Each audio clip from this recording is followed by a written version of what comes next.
I'm just standing here contemplating meaning of life and all that. These are some excellent locomotives. Oh, in case you're getting excited, you think I've gone all a bit peculiar and got an American one. No, sorry, one of them. Now, here's the thing.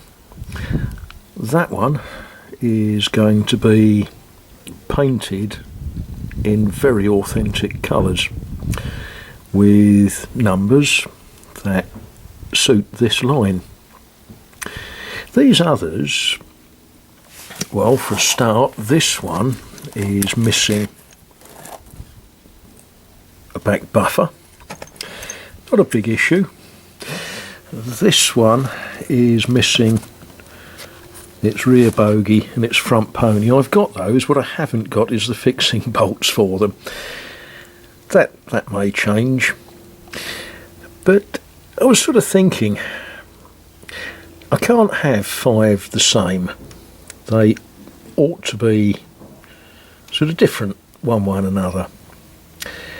I intend to keep one in a sort of knocked about, played with condition, just to show people what it would look like in, I don't know, 1960. But that leaves me with 3 that I can do all sorts of things with. And I just wonder if any of you have got any ideas. How about if I paint one in a modern scheme? Would that be wrong, or would that be fun, or I don't know. I was even thinking possibly of painting one as, I don't know, Baltimore and Ohio, or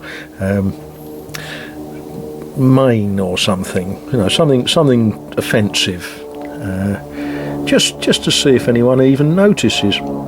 But there we are. I've got lots of things to do. I've got aeroplanes flying over.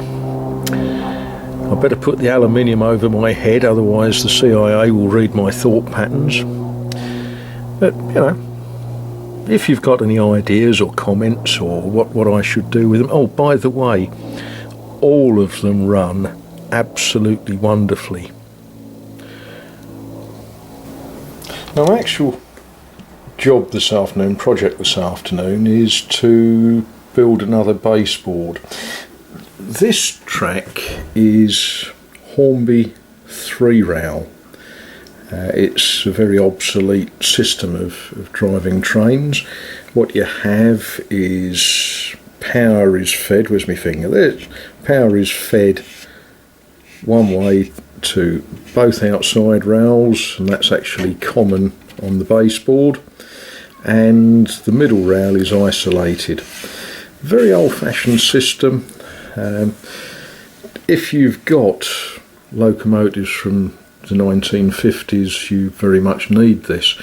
And the idea is that the club should have facilities for people to run anything they've got, really. So, what I've been racking up is some other track. Now, let's see, where are we? This. Now, this is Triang track.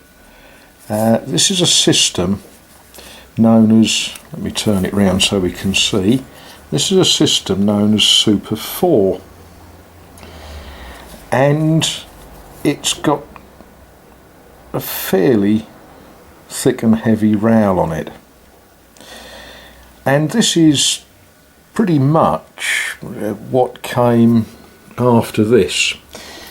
But if you've got locomotives from the 1960s and 1970s, they need this track to run on, because if you've got anything much more modern than that, well, more modern stuff will run on it, but the more modern track is not as big and as thick and as heavy. And the older locomotives won't run on modern track because the wheel flanges hit on the sleepers. For those of you that don't understand English, sleepers, that's what we call rail ties. So that's my job for this afternoon, is to cut some board and get it battened up and painted, ready to lay this type of track on. That should keep me occupied.